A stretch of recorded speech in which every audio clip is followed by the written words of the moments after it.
Welcome, everyone. Welcome, welcome, welcome. Enlightened Masculinity is upon us. Here we are, episode 24. This is very exciting.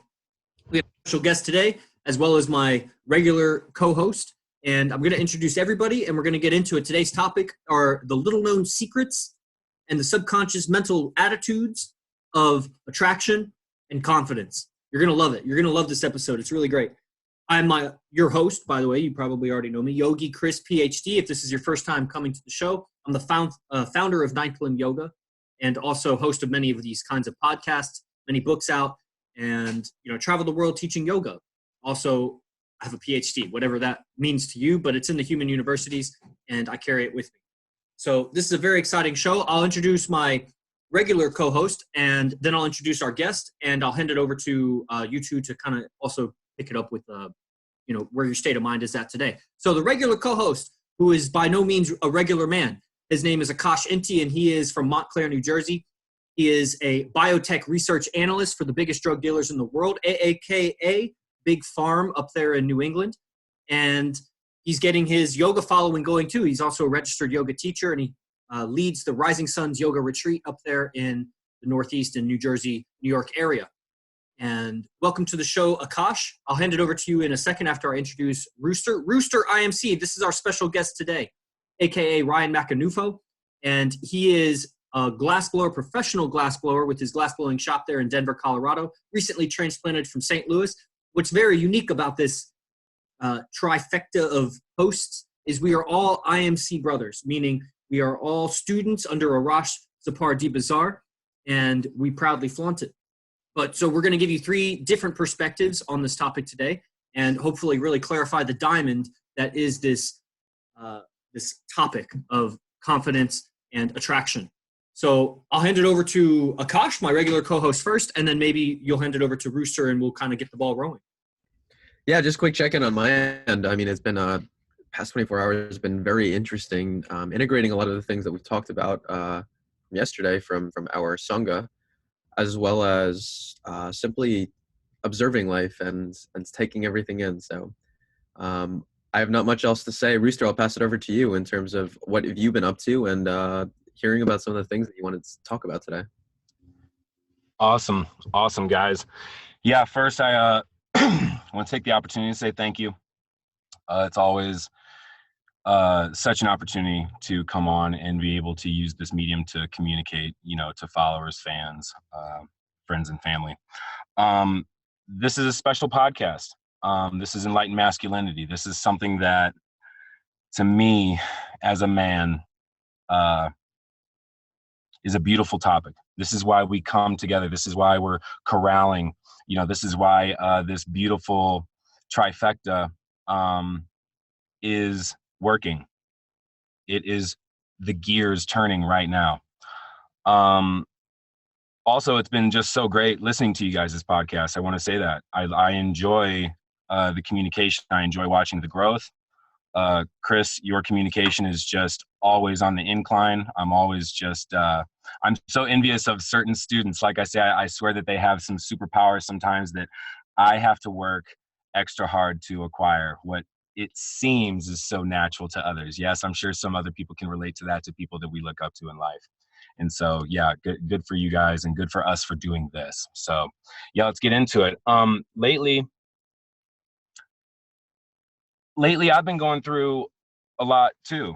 I think this is something everybody can relate to. This is an existence, and pain is a guaranteed part of it, right? This is a part of life. This is the duality. And I want to talk about some of that alchemy, because it's not all just a bed of roses. However, when we can understand the duality of this nature, I think we can rest a little bit more assured. That's why I wanted to talk about attraction. That's why I wanted to talk about confidence and give some real examples of when I'm out there in field, what it is that I'm tapping into. People want to know. They see this, they witness this, and sometimes it's so powerful. It's more like I'm witnessing this dynamic happen. I And also want to just for a second, for any listeners tuning in field is a technical term, meaning out in the social venue, performing your art, performing your craft, meeting new people. That's in field is out of the house, interacting with new people. yeah, sorry, and I was reminding myself to define these as I go because I understand that people need to understand. So a lot of these terms and references, and to expand on what Chris just brought to the table, is I was introduced to a book, and it's called The Mystery Method, How to Get Beautiful Women into Bed. This is a book that I was introduced to through my teacher, and it was brought its importance to me that if I was going to follow and understand the philosophies that someone that I looked up to was living, that I was going to have to understand and master the elements of this skill inside of this book. And so guys that are wanting to learn how to better themselves with women in general, I highly suggest all of my students, the first thing that I do is they must go purchase a copy of it. They must read it front to back.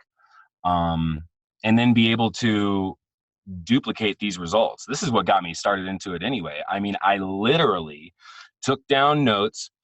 I had my postcards and I went out, boys. I went out.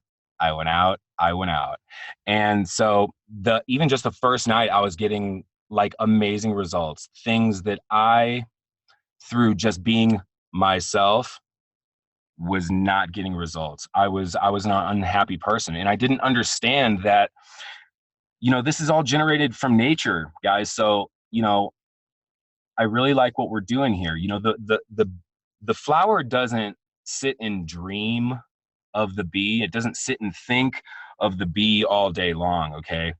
It blossoms and the bee comes, right? So that's what I'm working on. I'm working on myself. So inside of the seductive instinct method, which is an expanded, better in my understanding version of the mystery method. This is where seduction comes in. This is where getting to know your client in sales has to do with game. Okay. Has to do with these dynamics of interacting with people. So inside of this craft, I learned that there's so much sales going on that I took it to the streets. I took it to my interactions. Okay. And I understand confidence on a different level now. And I want to talk a little bit about how and where this comes from. A couple of days ago, I don't know if you guys caught it. I think it was yesterday. David Coker made a shout out to David Coker, founder of The Frame Be With You. May the frame be with you.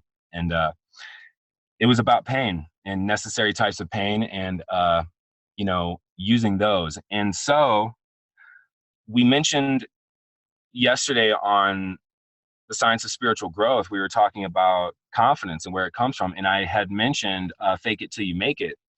And there was a little bit of I felt a little bit of an energy in there. So I wanted to dive into that because I know that when you mention this is kind of like a just 100% action type thing. Fake it till you make it means you have to do it. Okay, so any skill that you learn, if you're going to learn the guitar or you're going to be a diver into a pool or anything, you're going to have to actually suck in the beginning. So the fake it till you make it analogy is go, get in the water, start strumming. People, as a man, I instantly get a little bit scared, especially if somebody's just taps me on the shoulder and they're like, go talk to her. We instantly get this little bit of jarred up feeling. And so where does that come from and what can we do about it? How is this confidence generated? Well, for myself personally, it's through the pain. I think of past feelings, or I think of the duality. Okay. So in attraction, I'm going to talk about the subconscious. In attraction, you have your subconscious foundation of vibrations, then you have your conscious awareness. So when people read the book Attraction or The Secret or whatever, and they start putting Post-it notes all over their car and on their mirror, and they're like, I'm going to manifest the perfect mate. I'm going to manifest money. And this is all their conscious awareness at play. But if subconsciously it's the fear of not money or the fear of not having that perfect mate is stronger, okay, that's what's going to manifest. It's the constant thought that is going to manifest. You can sit there and say conscientiously, I'm going to manifest the perfect mate, I'm going to manifest money, but that's not the constant thought. That's just the one that you're aware of. This is the inner communication. This is the communication in relationships that I work with, mainly men, because they have the similar hangups. So in nature, I teach this in nature. I'll take somebody outside and I'll say, okay, I can teach you this with nature. So let's take a look at the ground, and let's take a look at your shadow. And if you try to go after your shadow and you run after it, what happens? It runs away from you. And so if the thing that you're trying to catch is trying to run away from you, I'm trying to tell people, look, this is mental alchemy. This is attraction. You're trying to go after it. That is not the way to achieve it. So, but if you go the opposite direction, away from the thing that you were chasing, go away from your shadow, go towards the sun, go towards the light. That's the opposite. This is polarity. This is one of the 7 laws of Hermeticism. So if you go towards the light, as you go towards the light, you start to notice what? The thing that you were chasing is now walking seemingly side by side to you, almost even seeming like it's coming after you. And then in seduction, what I teach the students is go even further. Now run. Now run towards the sun. Run as hard as you can. As hard as you wanted that shadow, you run at the light. You run so damn hard. And as you start to feel it, you look behind you. There's the shadow running, barreling after you. So what can we learn from that? What can we learn from this attraction? Or how can we understand that the subconscious is manifesting? You know, I don't know if anybody, Shane Smith, an IMC student, is getting ready to release a hardback copy of The Science of Attraction. I can't wait to get it, by the way, to read it with my girlfriends and make some just key points. And one thing that Shane really dives into, I know you guys have seen this, is the genetic code. Now, cellularly, a woman only has one cell, okay? On a cellular level, she's got a cell, the ovary, the thing that her job is to protect, okay? Because from all angles, from everywhere, just one, I have on a cellular level billions. So my whole idea is to just spray and see what sticks in order to make a genetic copy for the sake of the revolving world, okay? On a genetic level, we're trying to communicate these things. Through me communicating these things, even at the bar, is when I'm generating the attraction. See, a girl will walk all the way over, part the people, and be like, so what's up with those tattoos? What's up with those tears, this, that, and the other? And I'm like, oh, well, you see, you're attracted to me. No, I'm not. I don't want to sleep with you. Exactly. And this is where I stack forward. And this is where the hooks are already in, because I'm leading. I'm being the cause of my life and not the effect. And I'm understanding the biology, the mechanical switches of the people.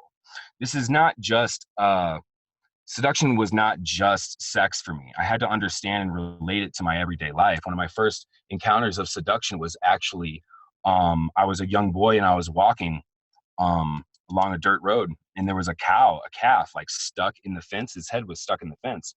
And as I would approach the cow, it would start to freak out and jar its head around. Now, I had an idea that the cow had no idea about. This is what I'm getting ready to define seduction as: leading the mind astray. And when an alpha is seducing, he has a better outcome. If you watch the wolves, as the alpha leads them, it's because he knows the direction that is best for the pack. Because unbeknownst to them, they might not know where's the best direction to go. So that's where the trust comes in. But not always do you have that trust. So what do? I had to become my environment. I had to seduce this animal and become my environment, gain the trust of it, start singing as I lightly stepped my feet. I had to eventually start using Kino, kinesthetic touch, okay, another reference from the mystery method, okay. These are, when I escalated this, eventually I was able to use my voice, my body, my instrument to calm this beast that was not calm. Finally, I got the objective done, okay? I got the end result, guys. I got the cow out of the damn fence. But what is that? What am I talking about? this is seduction. I had a better idea than what the calf had. But in order to get my idea across and get my outcome, I had to communicate. This is where I really admire you guys and how you have such vocabulary and flow with the things that you're doing. I'm more just like this amazing clown that is learning not to take himself seriously. So like the bullets are just bouncing off. Meanwhile, inside of my mind frame, I'm remembering all the pain from my past experiences. I'm remembering the failures, the tournaments I never showed up to, the time that she left me, and I'm remembering that. And all that's within the 3-second rule. Again, another reference where you have 3 seconds when you see the target and you're like, I must engage. I must engage. I'm thinking of the pain. This is the polarity again. The pain. I'm like, that way is one result. In this way is the other. And here I am in the middle. And I'm like, oh boy. Now I feel my neurology doing this. So as a practitioner of Hermeticism and occult knowledge, I have to weigh that out and understand that the feelings that are going on are temporary. And this is where I would just push a student. This is where literally I would just nudge them. I would literally nudge them. I'd be like, go, go, go, go. Okay. And even in those, I know, because when somebody's pushing me to go, I feel it and I hate it. I'm like, sometimes I would rather die than go communicate. I would rather curl up in my little turtle shell and not do anything again. But this is where comfort in what Manu Tupou had said to my teacher about the instrument, tension is the enemy of the artist. That's what he said. And that was the note that was written down. And so. Oh, Ryan.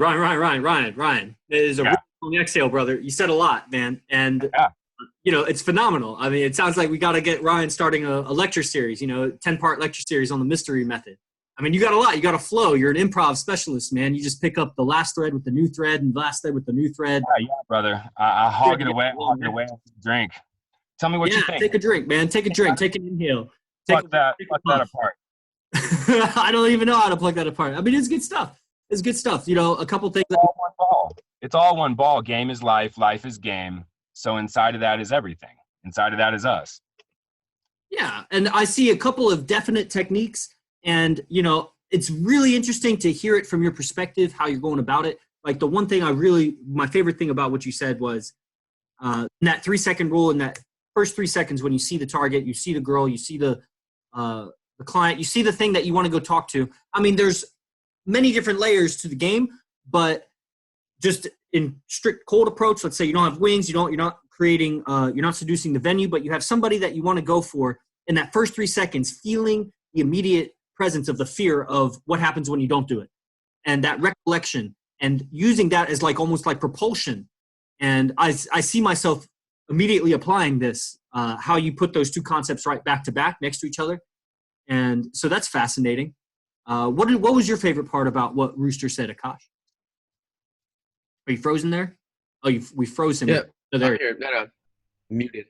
My thing was probably when you're going out into field and you're reminding yourself of all of those pains as you're going towards the approach itself.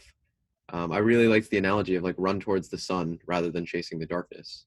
Because I think it's so demonstrative of what we know of yin and yang and the duality of life, masculine being the light, feminine being the darkness, masculine being the order, feminine being the chaos. And so it's just, I think it's so emblematic of that. It's like, as a man, continue to follow the path of the man and the women follow. It's don't try to be a woman better than she is, because you're never going to win. But by being a stronger man than anyone else, that's where our true power comes in. And so that's something I think that's lost in society today. I mean, we see so many men who are very effeminate in their ways of being. And I speak as a man who's in the past been that way and changing the opposite direction, because I realize that's not the path. That's not the path of the man. That's the path of the woman. Know her mindset and know how she thinks and operates. But don't be in her beingness, be in the beingness of the man. So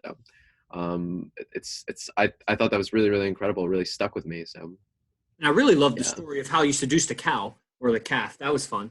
And, especially, the analogies, using your voice, using your touch, using your body as the instrument, understanding where you want to take it, but then understanding where they are currently and what are the steps that needs to happen, reverse engineering that. And then it's, how much of this is practice, how much of it is seeing someone else do it, so you just kind of get that, you can duplicate the reference. And how do you, let's say, because I think you actually, Rooster, more than me, have more experience coaching other guys on how to do this. And sometimes I have come across guys that, man, like, I wonder if I was that introverted sometimes. I think I was. I think there were times when I was. But it's difficult sometimes to relate. It's difficult. How do you coax them into the process when they are far displaced from even the idea of going into a venue by themselves? What are some steps for them? And yeah, I'll take it away, brother. Okay, yeah. A hard case is a hard case. They're just hard. But here's the answer to your question. If I'm working with a person who is scared of getting into the water, okay, like let's say they're wanting to learn how to swim, they're terrified.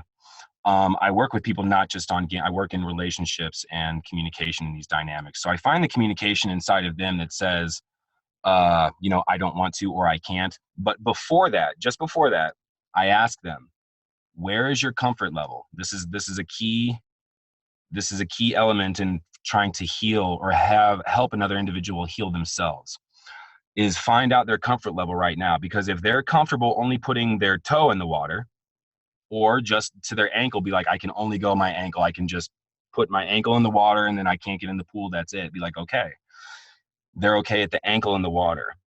So what I would do that day is just enough, put the bar just closely enough to where it almost seems like they're already above it. Does that make sense? You just put the bar just above where they were at.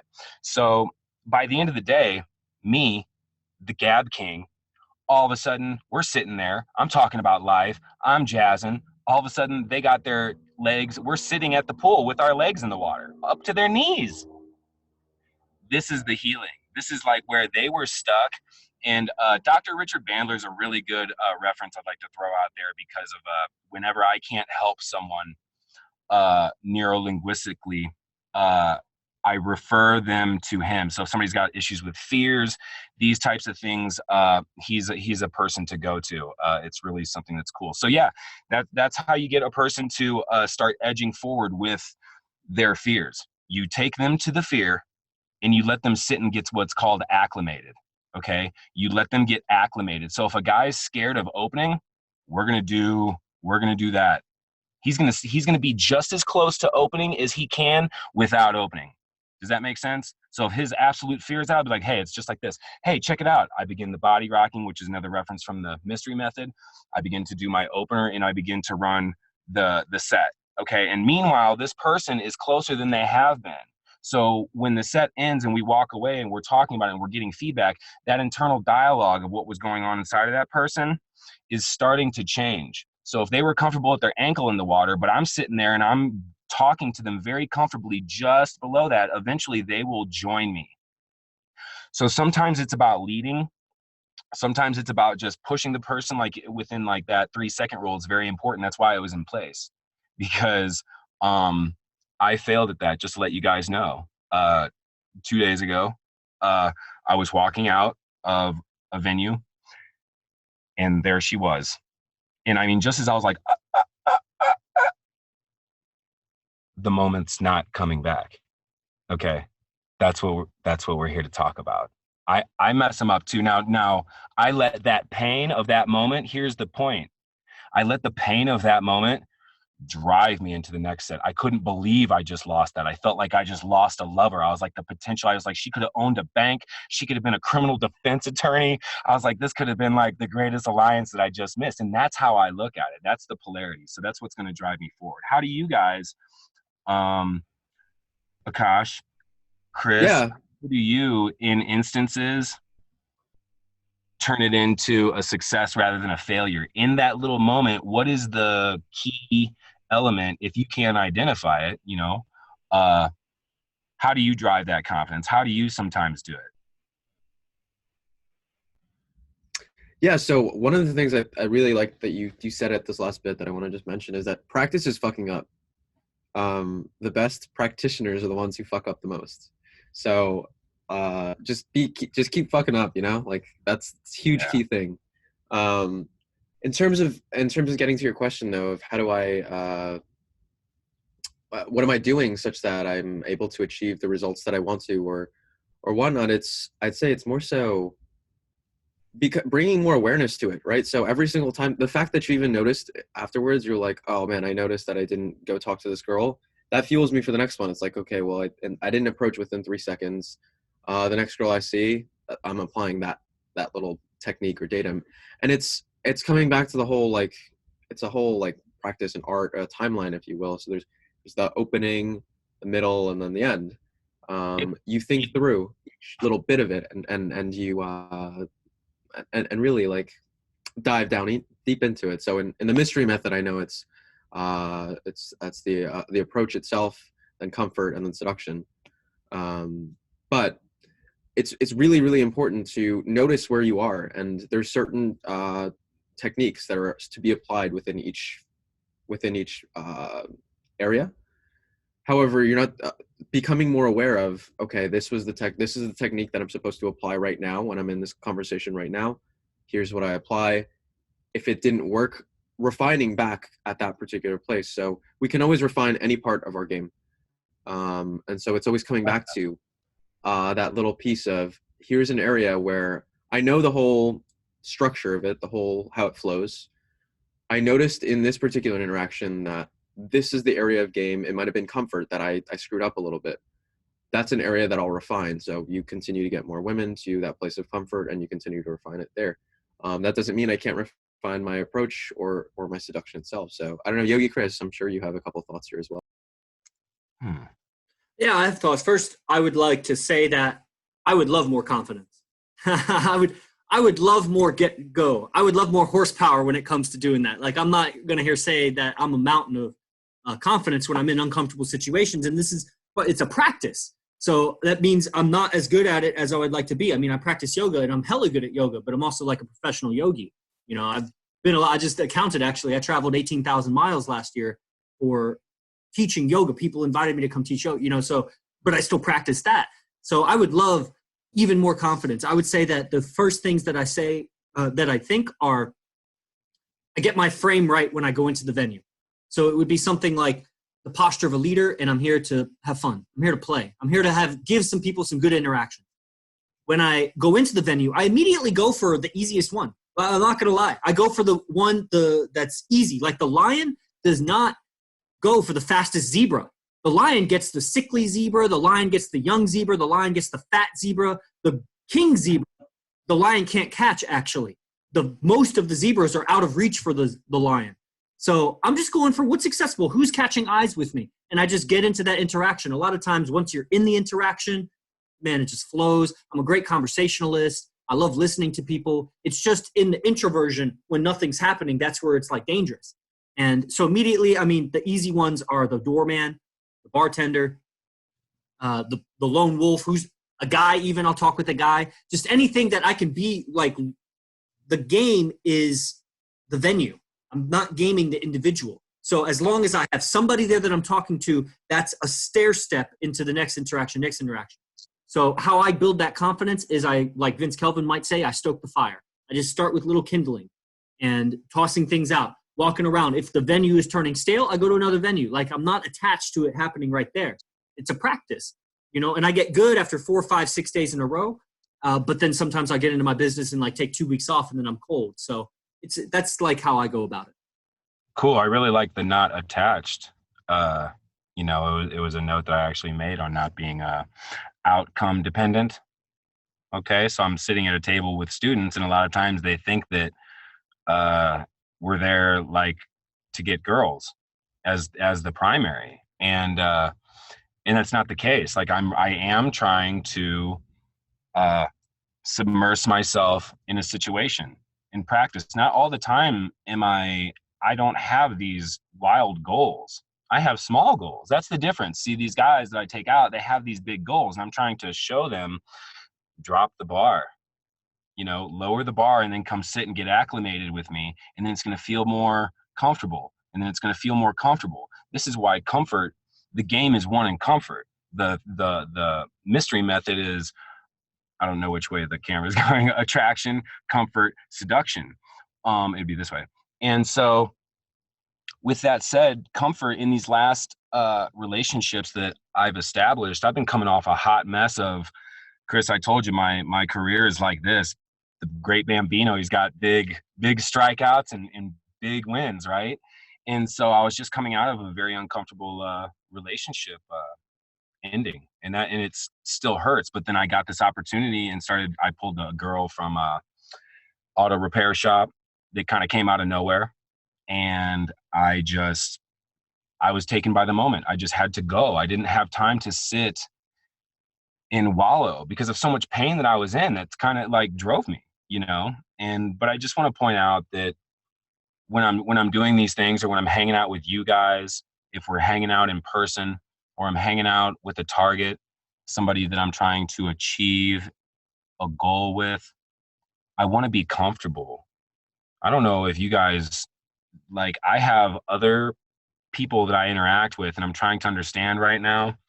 And I'm thinking of this person, trying to understand actually in my mind right now, why is it uncomfortable? And most likely it's coming to me now, it's that I'm uncomfortable.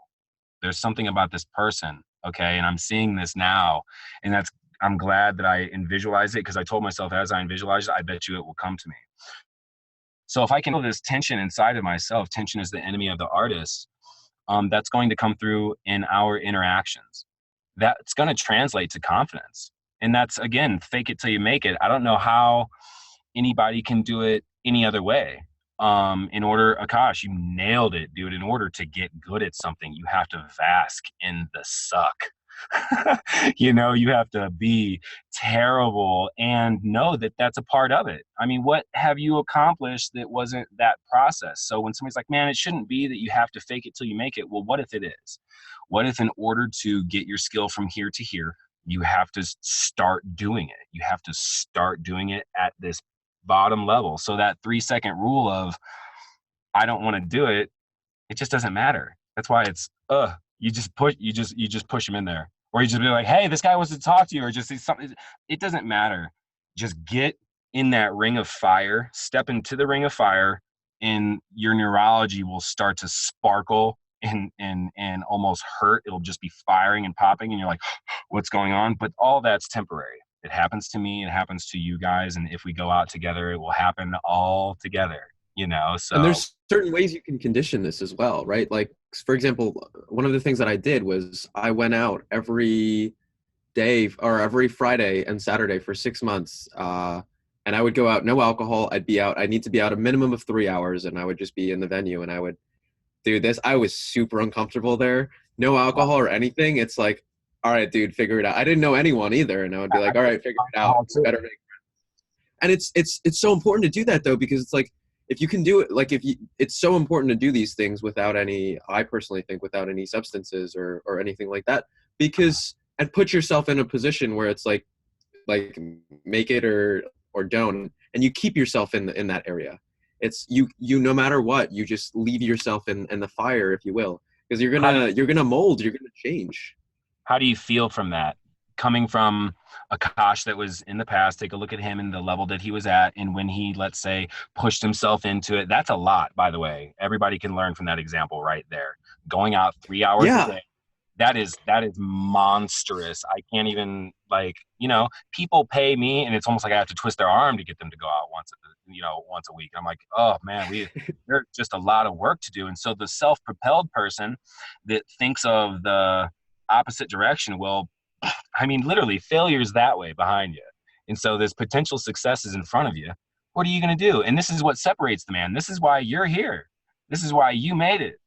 This is why I am happy to be here and to be learning and to hear what you said, because that gives me just a little bit more hope, Akash, just like dealing with other people, because here's a person who's not paying me money and they're doing it. I'm going to rub this in some students' faces and be like, did you hear?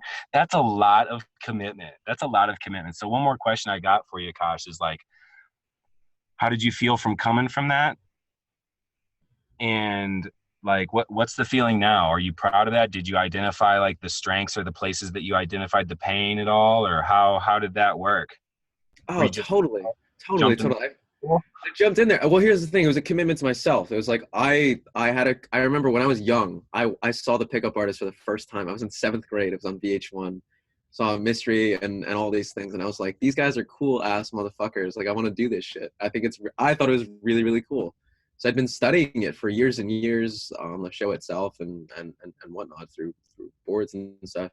But at some point, post-college, I mean, I'd been in a few relationships, like 3-4 serious relationships with women, about a year and a half or so each. And so, I mean, I understand like the basics of it. I've gone through kind of multiple relationships and get some of the understandings of it. But I realized at a certain point that there's only so much that I can do on my own, and that I need to hire a coach. And that's when I found Vince Kelvin, and pretty much been studying under him for the past year and a half now. And I swear by anything that man says. I mean, improv master, shout out to Vince Kelvin. Probably for people who have seen him live, I envy you. I admire you. I would love to watch a master craft his reality around him. Improv is something that is, I'm good at improv, obviously. And just, I need to learn how to hit the brakes. You know what I'm saying? With all this power, that's what calibration is. And so yet another thing that I can work on, which I'm so grateful for. I have a small question for Chris, a little kind of side thing. I know you're being quiet over there doing your thing, but I had a question about vocabulary. Oh, cool. What are some ways that a person can broaden their vocabulary? I've gotten online. I've rented some books. The farthest I've gotten is write down the words that I want to be using, the words that I thought were cool that other people have used. And I was like, oh, I need to use that word. And I've written it down and then studied that word. And that's been like the basis of my own education. I kind of wanted your input of like, I know that you had some good schooling. What do you think that had a big thing to do with your vast vocabulary? I want my vocabulary to be more venomous, more potent. I want to have more words to play with, but it's like, I guess the simple question is, where do I find these words? How do I know which ones are more appropriate for like the task that I'm doing? Like the seduction words, the this, the that, Yeah. Well, I mean, obviously reading things will get you those words. To really include them in your neurology so that they flow out of you, I read out loud to myself. And so Find a book with that dynamic language that you like. Read the Mystery Method. You love the Mystery Method? Read the book out loud and to yourself, and it will integrate more. And also when it comes to writing, because to really have that language where you move people's minds from a deep, deep level, obviously, tonality and rhythm and those speech qualities, but it's actually using simpler, more basic words. And because those are more childlike words. So you can move someone's mind from a deeper place versus using big fancy words. So the easy way to integrate that is when you write down things, when you're free writing, not like now if you're taking notes. If you got to take notes, you write with your dominant hand. But if you want to improve your ability to use small words, write with your non-dominant hand. Wow. Gosh, I've got some to add there too, actually. Already I felt the little Ryan that was like, oh God, that's terrible. I don't want to do that. But that's what we're talking about. Instantly, I just felt that inside of myself, and I'm going to try that because I'm asking Chris to help me. I'm asking for advice. And the moment he said advice, I felt resistant. I literally felt myself want to go in my turtle shell. I was like, God, I don't want to do that. Is that really going to help me writing left-handed? That internal dialogue just said all that. And I just caught that shit. I'm like, no, I'm going to do it because I trust you, Chris. That's why I asked. I can't believe it's so funny, right? And I mean, I'm just throwing that out as a crazy example because if I didn't, I don't think I would be as genuine. So that's really cool. And so can I ask you a little bit more on that as far as Yeah, definitely. I also want to point out while it's on the top of my brain, and I want to answer any other question. I also want to pitch the group, guys, so definitely join Enlightened Masculinity Facebook group for more of this content. We'll get Ryan, a.k.a. Rooster IMC, to contribute something.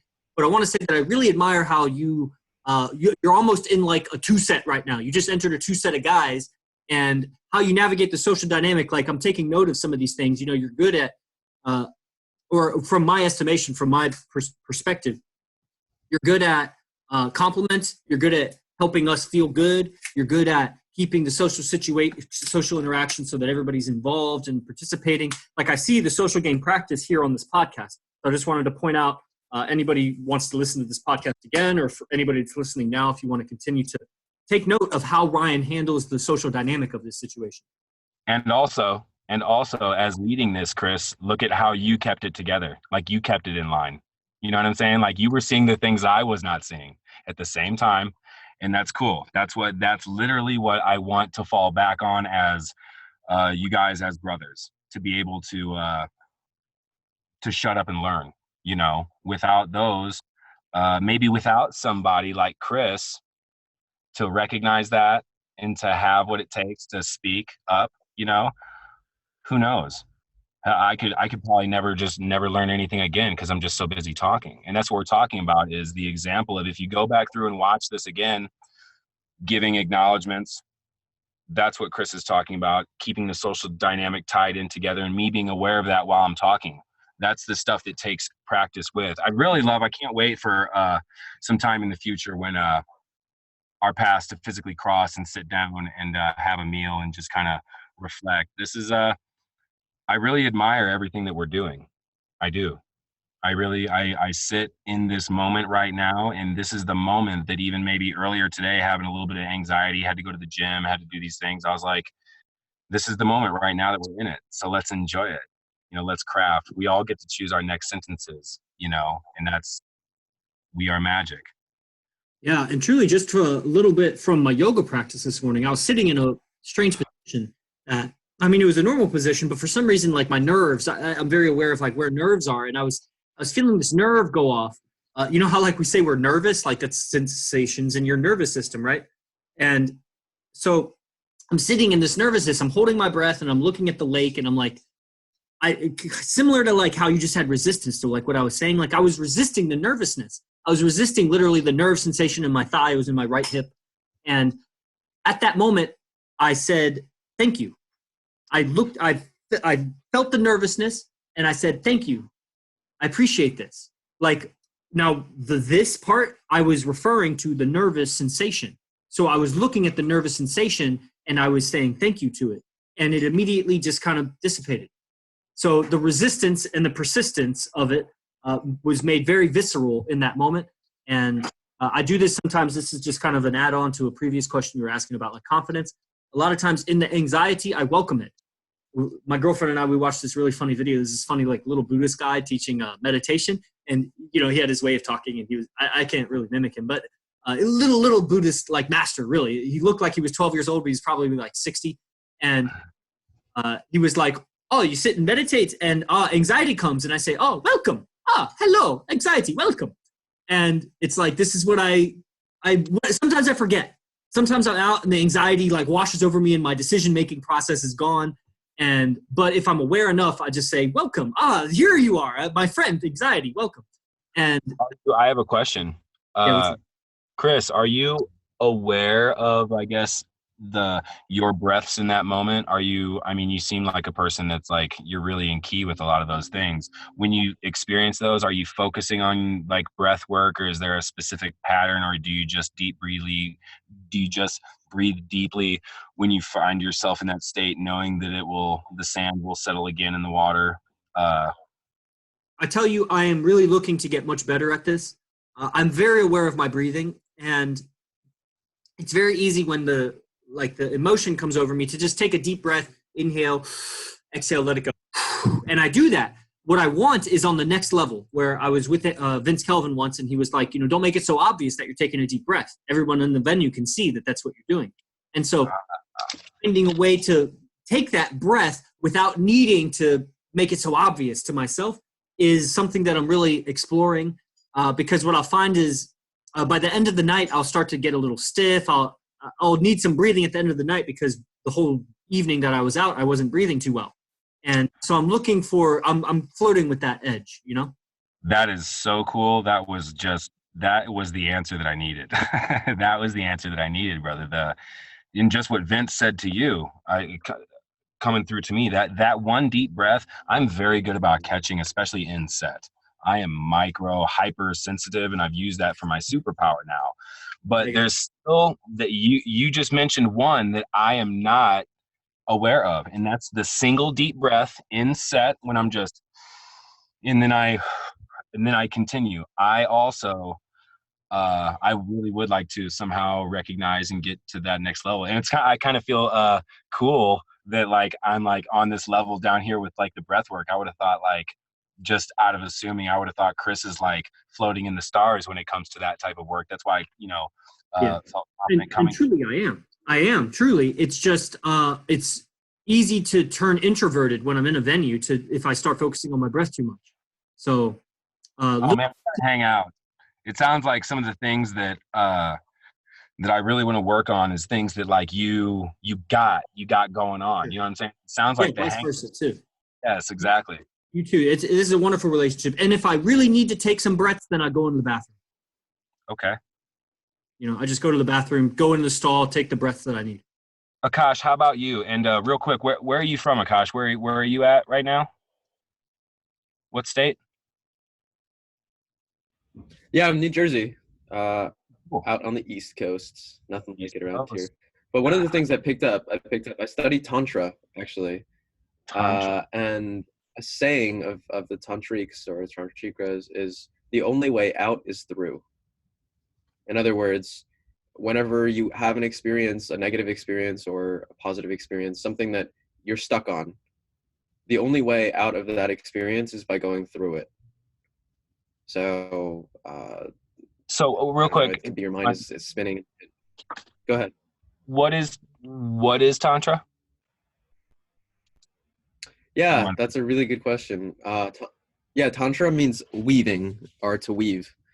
It's a I guess it's a yogic. It comes out of the yogic tradition, but it's kind of an alternate path of it. It literally translates to weave, and the whole idea is that it's a weaving of masculine and feminine energies. Cool. Yeah. Wow. I'm getting a lot out of this. Yeah. We'll have a second part also. Yeah, we'll bring you on back, of course, Ryan. Probably, at least once a month. That would be wonderful. This is a lovely community. The right word. This is it's just nice to feel the sense of community. And even if we're far separated by space, just these ideas are very stimulating and really good. I have a question actually from Instagram, and I'd love everybody's take before we start to wind it down.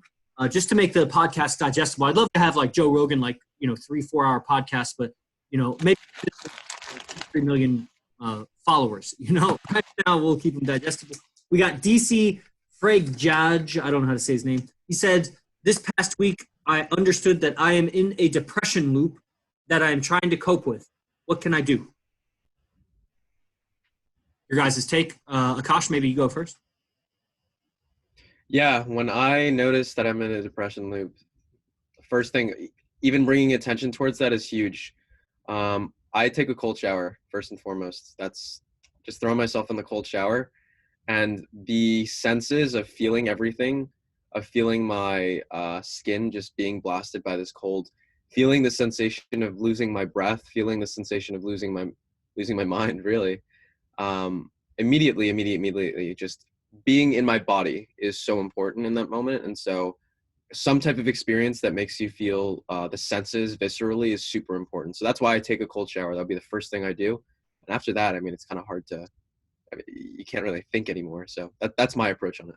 Cool. I also, before I hand it over to Rooster, I want to mention there's a whole bunch of followers that are listening to this podcast right now live on Facebook, and yet nobody has liked it, hearted it, nobody has commented. Chances are all 5 are guys, that they're scared to be known, that they're watching the Enlightened Masculinity podcast. So go ahead and hide in the shadows, guys, but one of these you're going to have to pick up your balls. And if you are ladies, then, I understand. I understand why you wouldn't want to, be known, but, don't be shy. Don't be shy. Come on. We're safe people. We're not going to, hunt you down just because you followed the podcast. Come on Zoom. The Zoom is where it's at. It's much easier to interact with you and interact with us. So I hand it over to Rooster. Again, the question was, this past week I understood that I am in a depression loop that I am trying to cope with? What can I do? Yeah, excellent question. So check it out, DC. If I have a question for you, if your depression was to end like Cinderella tonight at midnight, would you still be depressed as much? If I were to tell you tomorrow, when you wake up, you're not going to be depressed, would you? What I'm trying to say, DC, is if you can identify how temporary your depression is, when was the last time you were depressed? When was the last time you were depressed before that? These things come in life, they actually do. And even check it out, if you were okay and you were just full of joy, depression is most likely down the road. Okay, it's part of life. I go through it too. So one thing I do is I identify, first of all, this is not going to stick around. That's the law. That is just the law. It's not going to stick around. It can't. So even if you were to just sit, I'm depressed, I don't want to go nowhere. Guess what? My magic of what I'm talking about, what I'm communicating is true, and you cannot escape it. So it's coming. Congratulations. The end of your depression is coming. So if it was going to end tomorrow, you wouldn't be tripping, right? You'd be like, well, it's not that big of a deal. It's only going to be another 24 hours or whatever. So guess what? I'm telling you, it's only going to be however long. So you can literally start to understand this swing. We call this rhythm in the Hermetic principles. Okay, the swing of the measure to the right is the swing of the measure to the left. Okay, and rhythm compensates. So just don't resist this swing. Don't resist the swing going there, because guess what? It's going to release and it's going to go the other way. So we just have to understand that aspect and then move forward through it. I really love what Akash said. I'd like to add back to it what was the only way out is through. Yeah, I really like that. So yeah, that was what I got. Super. Okay, we got a question online from Little Monk IMC. This is my co-host from Science of Spiritual Growth, the weekday podcast. He asks, how does fear play in your lives, gentlemen? How do you relate to your fear, especially when you're out meeting women? Rooster, you want to go first? Yeah, brother. Yeah, I'm cocked and loaded for that. It is the fear. It is. Okay, so here's the formula. The fear of the failure has to be greater than the fear of the success. I found out for myself when it comes to like life, fear is the big motivator, the pain. Okay, I never move apparently unless like the fire is hot enough under my butt. I don't know why. I don't like that about myself, and I'm working on that. But if you're like me, it's like that. So fear is my pusher. I look at that and I look at the opposite direction. I say that is absolutely not the way I want to go, to the degree that the other end is absolutely the way. The reason people don't change is because they're still valuing the fear. They're just like, I don't want to, because they invest so much in the fear. So if you look at it at its value, I try to let it push me. I'm absolutely scared of bad things happening. I really am, you guys. That's why I think I'm excelling at this. I'm literally I don't want that pain.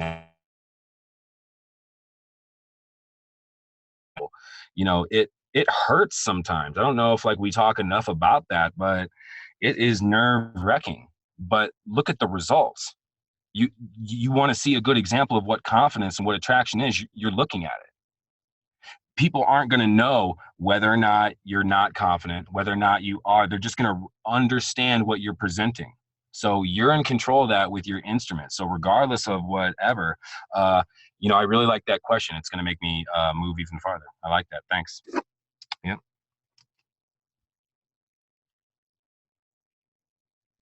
Yeah. Yeah. If you could read the question again, that'd be good. Oh, sorry. Yeah, I was muted here. You heard me over Instagram. Sneaky bastard. Here we go. How does your fear play in your lives, gentlemen? How do you relate to your fear, especially when you're out meeting women? This is Lil Monk, so you know him, so maybe you sculpt the answer a little bit if you want. Yeah. So yeah, as Rooster IMC said, I mean, fear is all throughout life. It's something that we're going to continue to experience every single day, every single moment, etc. But in every moment, we have the ability to choose fear or love. This is the way that I see it.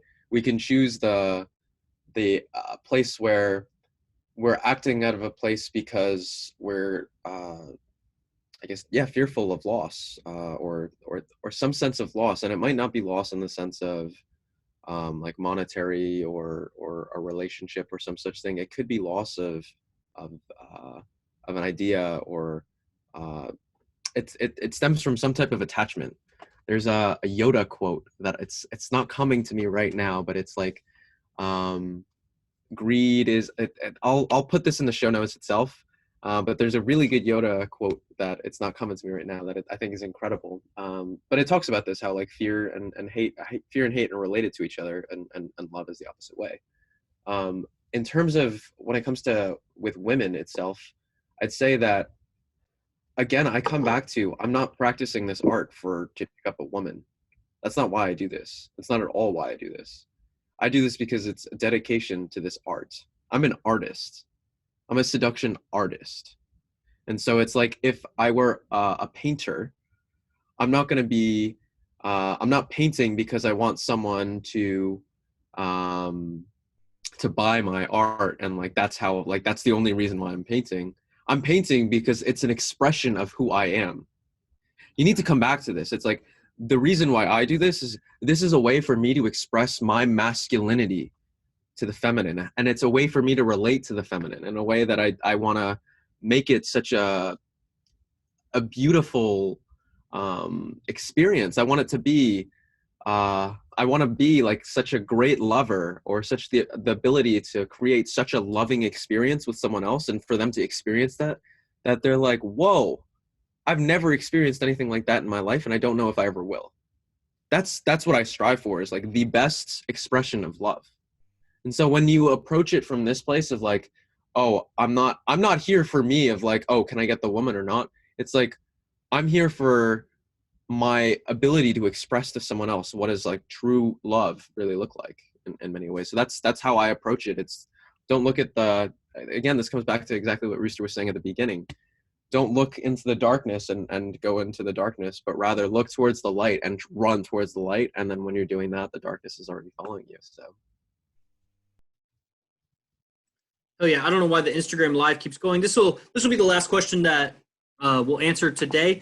And so I'll give a take, and then I'll definitely, we'll go around any closing words. Of course, I'm not going to like get the last word. It's really interesting when you're talking about Yoda, because I started looking up quotes, and it was so fascinating, actually. As Rooster was talking, I was thinking about, how am I going to answer it? I'm like, I'm not fucking afraid. I'm not afraid. Like, I know it sounded absurd, but this is what I was thinking to myself. I'm like, I ain't afraid of anything. Like, I mean, I don't know, it comes from military upbringing and going into wrestling and just getting my ass kicked for 8 years straight. And like, I don't have that fear. But then I'm like, I know I'm lying to myself here, like, because there are times that I don't go forward. Like there's like a force field that, why not, speaking of the force, right? So I start looking up these Yoda quotes I went through that whole process. It was so funny. Before I looked up the Yoda quotes, I literally named the fear. So you see, I put a quote here by Yoda: named must be your fear, before banish it you can. So you got to name your fear before you can banish it.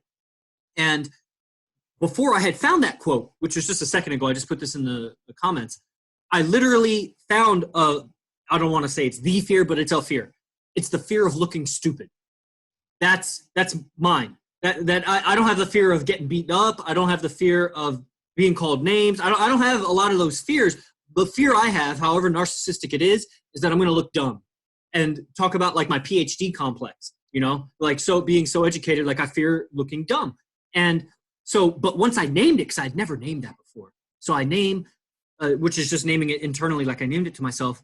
I caught it, kind of like Rooster was saying, where he caught his internal dialogue. Now that I caught that that's what the fear is, or at least a fear in many situations, I could say something to myself like, it's genius to approach, or this would be a really intelligent thing right now to take action. Or something like anything that like puts attention on intelligence of what I'm doing. Like this, it would be really intelligent to approach in 3 seconds right now. And so that's really cool. I don't know, how do I forget even what the question was. How do I handle fear? I'd name it, and then I tell myself the opposite. That's how I just handled it right there. So I'm excited to put it into practice, really, next time I go out, and I'll report back to everybody how it works. So that's my thing. And so I'll hand it over to Rooster and then Akash for any closing statements, and then I'll just end it with the bell. So that's the end for me, guys. Definitely join the private Facebook group Silent Flute. And note that out of all of the Facebook viewers, they basically all scurried off after I said pick up your balls. It's so funny. They were listening the whole time. The whole time. There were 5 viewers the whole time, and they all left as soon as I said, I don't know what that's about. But, you know, that's social dynamics on a digital level.